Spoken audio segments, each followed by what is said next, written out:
Gentlemen, welcome back to the shop, and what we've got here is a Sunday morning project. We will be installing bushing inserts into the rear end of the car. That devious smile is not lost on me, especially when these go into the rear end, differential. Complemented by, of course, by these large penny washers. Now, anyone who's familiar with Old Maid Newton knows that Newton's third law is that every action has an equal and opposite reaction.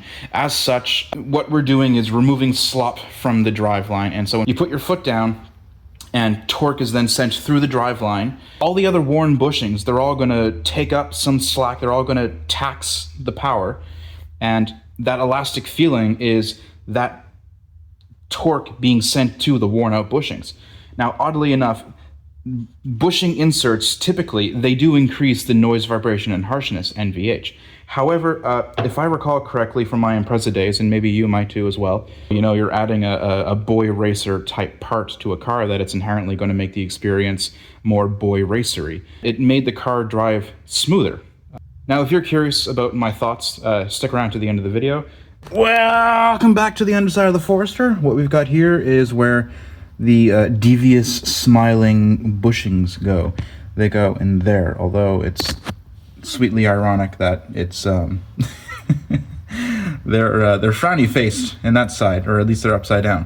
Maybe they smile for the Australians. I don't know.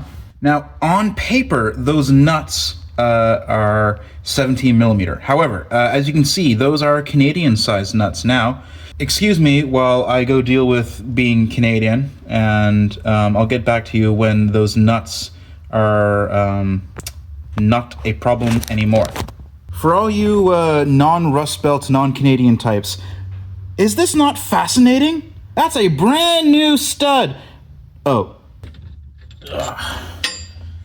Crazy, isn't it?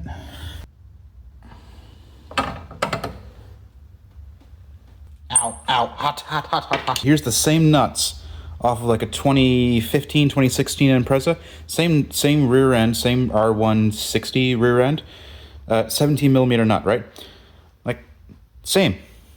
But like what crazier even that. Brand new, shiny brand new threads inside there. How bananas is that? Truly fascinating corrosion. Mother Nature, ruler of all. I cleaned that up with a file. That's no big deal.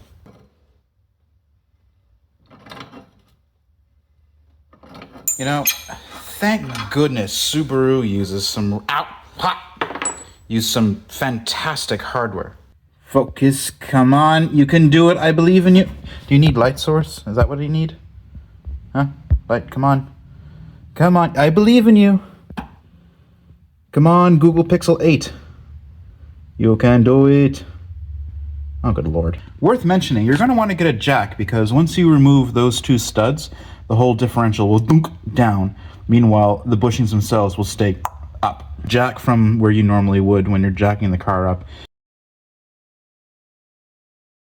Now, a lesser YouTuber, or person of YouTube, might not show this, but this is a learning channel, and as such, I too am learning. Play Spot the Difference, why don't ya? Thankfully, the cover is the only thing that appears to be broken, and not the whole differential. So I'll count my blessings where I can. That doesn't change the fact I'm currently gritting my teeth at my own self. This requires an emotional support beer.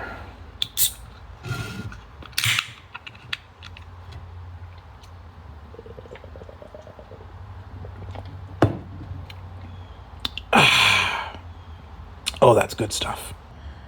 What happened is, initially, I removed both studs. What I wanted to do was jack the diff so that I could, you know, change the gaps in the bushings so I could push the new bushings in. I was gonna use like a lithium grease to smush them in there, right? Well, in my infinite wisdom, and you don't need permission to call me an idiot. Believe me, in fact, I openly encourage it. It boosts the algorithm. I wanted to, change the angle of the dangle so that I could, fit the bushings in. Great. I threaded them in where I felt it was sufficient. And then I began jacking from where I'm right there. And that's fine and dandy, except I underestimated how much thread engagement I had going in, because, well, here's a picture of the part that I broke off the differential. Now, the only saving grace is the studs they thread into the differential cover. So even if something did catastrophic happen, I only needed to go to the junkyard to get a cover, as where a whole differential here at the local pick and pull is nigh on $160 plus core charge plus taxes.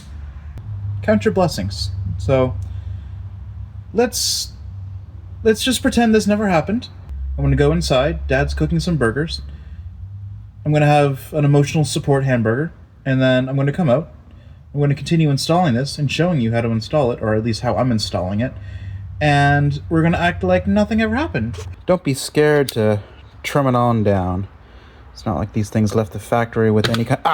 It's not like these things ever left the factory with any kind of precision. Cut and trim, and try and get in as much as you can with your fingers. And after that, use the power tools and send her home. I'm sweating like a capitalist pig and so beyond done. Only do this if your bushings are absolutely positively shagged. For anyone curious why I didn't show installing that bushing over there, it's because they're still here outside the car. This car doesn't make enough torque to make that bushing deflect with any meaningful change by installing these things. Therefore, it does not matter. Well, clearly I didn't mess anything up so catastrophic as I'm driving it same day. You're probably wondering, what are your thoughts? It drives better. There's less slack in the driveline, so it does feel more connected. You may notice a little extra, rumble, which to some, ooh, that's exciting. It drives, when I say marginally better, I mean in the same way how the, torque reaction is lessened. Is that noticeable? Yes. Is there a slight noise increase in NVH? Yes. How do I know that? Because I'm a nerd. I'm a nerd. I notice these things. I like these things. I like driving. I like having a motorcycle. I like the joy of driving. However, is it worth it to you? Probably not. And I can't fault you for that because you're Joe Public. If you've got a 2010 Forester, the last year of this generation was 2012, and it's 14 years old? You don't care, and it's okay to not care. But I'm a nerd, and you're watching this video. You might be a nerd, and according to the 98% of you that are not subscribed, maybe you too are a nerd, so maybe I'm out of line. Maybe Joe Public does actually care about these little minute details. And to that, I say congratulations, you should consider subscribing. Is it $20 well spent? No. Does it get you out in the garage and working on your car? Absolutely. Does that make it worthwhile? I think so.